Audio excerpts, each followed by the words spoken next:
आज का ये एपिसोड शुरू करने से पहले एक छोटी सी बात। क्या आप भी अपना पॉडकास्ट बनाने की सोच रहे हैं? तो एंकर ट्राई कीजिए। ये पॉडकास्ट बनाने का सबसे आसान तरीका है। नंबर एक, ये फ्री है। नंबर दो, इसमें कई सारे ऐसे टूल्स हैं जो आपको अपने फोन और कंप्यूटर पर रिकॉर्ड और एडिट करने की फैसिलिटी देते हैं। नंबर तीन, आप अपने पॉडकास्ट को डिस्ट्रीब्यूट भी कर सकते हैं, जिससे इसे स्पॉटिफाई और दूसरे प्लेटफॉर्म पर सुना जा सके। तो डाउनलोड कीजिए फ्री एंकर ऐप या विजिट कीजिए anchor.fm पर अपना पॉडकास्ट स्टार्ट करने के लिए। ये तो थी एक छोटी सी जानकारी, और अब शुरू करते हैं एपिसोड का सिलसिला। तो आज के एपिसोड में लीजिए सुनिए आचार्य चतुर्सेन शास्त्री के लिखे उपन्यास गोली के 46वें भाग मुकदमा को मेरी यानी समीर गोस्वामी की आवाज में। एजेंट गवर्नर जनरल बहादुर बड़े सख्त अंग्रेज थे। पहले कह चुकी हूं कि कुंवरी के मामले में वो मेरे प्रबल विरोधी थे। यहां तक कि मुझे रियासत से बाहर निकालने में उन्होंने कोई कोर कसर नहीं रखी थी। परंतु आज वो मेरे ऊपर अत्यंत सहृदय थे। वास्तव में न्याय और व्यवस्था पर ही उनका ध्यान था। मेरी हत्या का षड्यंत्र अत्यंत ही जघन्य था। वो जानते थे कि ऐसे मामले अक्सर रियासतों में होते रहते हैं।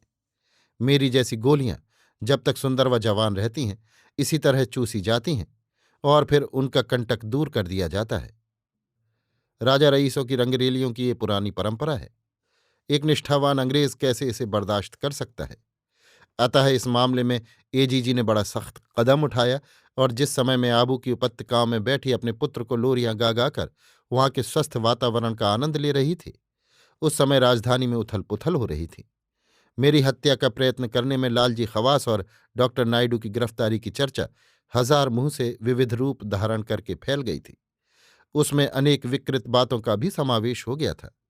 उधर महाराजा धीराज विलायत से लौटते ही अपनी पतलून का जलसा धूमधाम से करने की तैयारी कर चुके थे। बहुत से राजा रईस अंग्रेज अफसरों को आमंत्रित किया गया था। दावत की बहुत भारी तैयारी की जा रही थी। इतने में ही इस मुकदमे में महाराज का नाम आ जाने से ये सारी तैयारियां उलट पुलट हो गईं और महाराज को गद्दी से उतार देने की अफवाह सारी रियासत में फैल गई। महाराजा धीराज एकदम बौखला उठे। मैं कह चुकी हूं कि उनमें अनेक अच्छे गुण थे, परंतु वो सनकी भी एक नंबर के थे। उन्होंने सनक में ही वो पतलून सिलवाई थी। भला कौन उन जैसा पढ़ा लिखा सभ्य पुरुष ऐसी पतलून पहनने की कल्पना कर सकता था। अब तो ऐसी भी खबरें आ रही थी कि राजा पागल हो गए हैं। इन सब सूचनाओं को पाकर मैं बौखला उठी। कैसी अद्भुत बात है कि मेरा भाग्य इसी पुरुष से बंधा था। अब मैं कभी कभी ये सोचने लगती थी कि मेरा क्या होगा।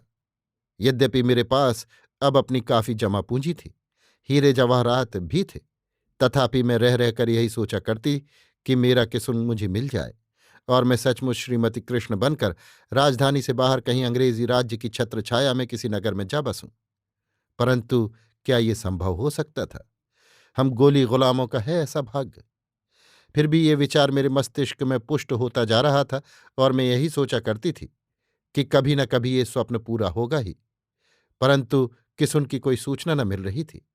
हर बार मैं वासुदेव महाराज से कहती, वो अपने आदमियों को लिखते, पर हर बार उन्हें वही जवाब मिलता कि किस उनका कुछ भी पता नहीं है। सुना है कि अन्नदाता ने उसे कैद में डाल दिया है। ये समाचार सुनकर मैं अधीर हो उठी। मैंने चाहा कि एक बार वासुदेव महाराज स्वयं राजधानी जाएं और सब समाचार ले आएं, परंतु अभी मैं यहाँ निरापद न थी। वासुदेव महाराज ने मुझे छोड़कर जाना ठीक नहीं समझा। इतने में मुझे सूचना मिली कि मेरी हत्या के षड्यंत्र का जो मुकदमा चल रहा है, उसमें मुझे भी गवाही देने राजधानी जाना होगा। षड्यंत्र में महाराजा धीराज भी सम्मिलित थे, इसलिए मुकदमा साधारण अदालत में न चलाकर इसके लिए एक विशेष अदालत बैठाई गई थी, जिसकी कुल कार्यवाही बंद कमरे में हो रही थी। मेरी गवाही अत्यंत आवश्यक और महत्वपूर्ण थी। उसी पर महाराजा धीराज की गद्दी और इज्जत निर्भर थी। मुझे सख्त पहरे में राजधानी ले जाया गया, क्योंकि एजीजी की हिदायत थी कि मेरी सुरक्षा का पूरा बंदोबस्त रहे। मैं सीधी अदालत पहुंचाई गई। अदालत में किसी भी बाहरी आदमी को नहीं आने दिया गया था। फिर भी बाहर आदमियों की भारी भीड़ थी।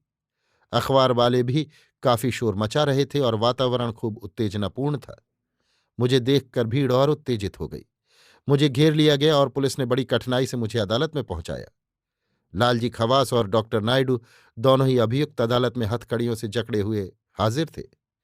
अदालत ने उनकी जमानत मंजूर नहीं की थी, परंतु महाराजाधिराज उपस्थित नहीं थे। महाराज की ओर से कलकत्ता बंबई के बड़े बड़े बैरिस्टर पैरवी कर रहे थे। नायडू और खवास ने भी बड़े बड़े वकील जुटाए थे। मुकदमा सरकार की ओर से चल रहा था और सरकार ने भी एक बहुत बड़ा वकील खड़ा किया था। नायडू का चेहरा उतरा हुआ था। मुझे देखकर उसने आंखें नीची कर लीं। अनुनय और अनुताप उसकी आंखों में भरा था, पर खवास जलती आंखों से मुझे घूर रहा था। उस पर दो संगीन जुर्म थे, एक मेरी हत्या का षड्यंत्र करना और जहर देना, और दूसरा रिवाल्वर से कातिलाना हमला करना। मेरी गवाही हुई। मैंने एक एक करके सारी ही घटनाएं बयान कर दी, पर जब राजा की बात आई, मेरी वाणी जड़ हो गई। जब सरकारी वकील ने प्रश्न किया कि तुम जानती हो कि हिज हाइनेस भी इस साजिश में थे, तब किसी अदृश्य शक्ति ने मेरे मुंह पर ताला जड़ दिया। मैं बोल ना सकी, परंतु जब बारंबार वही प्रश्न दोहराया गया, तब मैंने धीरे से कहा, मैं नहीं जानती। बयान मेरा खत्म हुआ। उस पर बहुत सी जिरह हुई। महाराज के बैरिस्टर बहुत प्रसन्न मुद्रा में थे। महाराज के विरुद्ध तो एकमात्र मैं ही गवाही दे सकती थी। मेरे बाद वासुदेव महाराज का बयान हुआ। उन्होंने बताया कि खवास ने मुझ पर मार डालने की नीयत से गोली चलाई थी, लेकिन उनके झपट पड़ने से खवास का निशाना चूक गया और गोली उनकी जांघ में लगी। जिरह उनसे भी बहुत हुई। बयान होने पर हम लोग उसी भांति सख्त पहरे और सुरक्षा में आबू पहुंचा दिए गए। आबू लौट आने पर मैं तरह तरह की चिंताओं में घिर गई। मैं नहीं जानती थी कि महाराजाधिराज मेरे साथ क्या व्यवहार करेंगे। यद्यपि मैंने उनके प्रतिकूल बयान न देकर उन पर भारी एहसान किया था, फिर भी वो उस निष्ठा से बढ़कर न था जिसके साथ 20 वर्ष पहले मैंने उनके प्रति आत्मार्पण किया था। मेरे इस आत्मार्पण के बदले यदि वो मेरी हत्या कर सकते थे, तो भला मेरे इस बयान का वो क्या मूल्य समझ सकते थे। न पहले और न अब आबू आने पर मुझे उनका कोई संदेश मिला। ज्यों ज्यों दिन बीतते जाते थे, मैं बेचैन होती जाती थी। मेरी समझ में ही न आता था कि क्या करूं। अंततः मुझसे निष्क्रिय नहीं बैठा गया। राजधानी से लौटे मुझे अभी 2 ही मास हुए थे कि मैंने वासुदेव महाराज को सब बातें समझा बुझाकर राजधानी भेज दिया। मैंने उनसे अनुरोध किया कि वो किस्म का, मेरे बच्चों का, केसर का तथा दूसरे सारे हालचाल लेकर आए। पहले वो मुझे वहां छोड़ने को राजी नहीं हुए, पर अंत में चले गए। अपनी गैर हाजिरी में मेरी सुरक्षा की जो भी व्यवस्था वो कर सकते थे, करते गए। राजधानी से लौटकर उन्होंने जो जो बातें बताईं, उन्हें सुनकर मेरा मन और व्यग्र तथा व्यथित हो गया और मैं घबरा गई। उन्होंने बताया कि महाराजाधिराज ने अपने बचाव के लिए वकीलों की सलाह से ये बयान दिया कि वो पागल हैं। वो सचमुच पागल हैं या नहीं, ये जांच करने के लिए 2 अंग्रेज विशेषज्ञ विलायत से बुलाए गए थे। जब वे अंग्रेज महाराज की जांच करने महलों में गए, तब उनसे कहा गया कि महाराजाधिराज की हालत बहुत खतरनाक है। ज्यादा आदमियों को देखकर वो भड़क उठते हैं। उससे ठीक ये होगा कि एक एक डॉक्टर ही उनकी पृथक पृथक जांच करे। बेचारे अंग्रेज डॉक्टर झांसे में आ गए। महाराज रंग महल के भीतरी भाग में एक छोटे से कमरे में जा बैठे। वहीं अब उनमें से एक डॉक्टर उनकी परीक्षा के लिए पहुंचा। तब वो उस पर शेर की भांति टूट पड़े और उनकी गर्दन पर सवार होकर बोले, साले के साले लिख दे कि हम पागल हैं, नहीं तो अभी मार डालूंगा। डॉक्टर की अक्ल गुम हो गई और उसने प्राण संकट में देख उन्हें पागल होने का सर्टिफिकेट दे दिया। सर्टिफिकेट को पढ़कर महाराज ने हंसकर कहा, इसे अभी बंद कर दो और दूसरे गधे को भी लाओ। जब दूसरा डॉक्टर आया तब उसके साथ भी यही व्यवहार किया गया और उनसे भी पागलपन का सर्टिफिकेट ले लिया गया। इसके बाद प्रत्येक को 5-5 लाख रुपया इनाम देकर प्रसन्न कर लिया गया। रुपए पाकर दोनों अंग्रेज अपना वो अपमान भूल गए, प्रसन्न हो गए। उन्हें 1 सप्ताह राजधानी में मेहमान की भांति रखा गया। शिकार, दावत और जलसे हुए और फिर उन्हें विदा कर दिया गया। मेरी गवाही और पागलपन के सर्टिफिकेट के कारण मुकदमे से तो महाराजाधिराज बरी हो गए, पर उनके राजनीतिक अधिकार सब छिन गए। एक प्रकार से उन्हें गद्दी से उतार दिया गया। एक अंग्रेज सिविलियन राज्य का दीवान होकर आया और रियासत का वही सर्वेसर्वा बन गया। महाराज को प्रतिमास एक निश्चित राशि की प्राइवेट पर्स भी मिलने लगी और वो अब राजकाज में कोई दखल नहीं दे सकते थे। अब उनका सारा ही समय रंगमहल की लनत रानियों में व्यतीत होता था। किसुन के संबंध में वासुदेव महाराज कोई निश्चित खबर नहीं लाए थे। उनका कहना था कि किसुन विलायत से लौटने के बाद तो महाराज की सेवा में देखा गया था, पर अब उसका कोई पता ही न था। राजधानी में वो न था और कोई ये न जानता था कि वो कहाँ है। ये अफवाह थी कि महाराजाधिराज ने उसे कैद कर लिया है।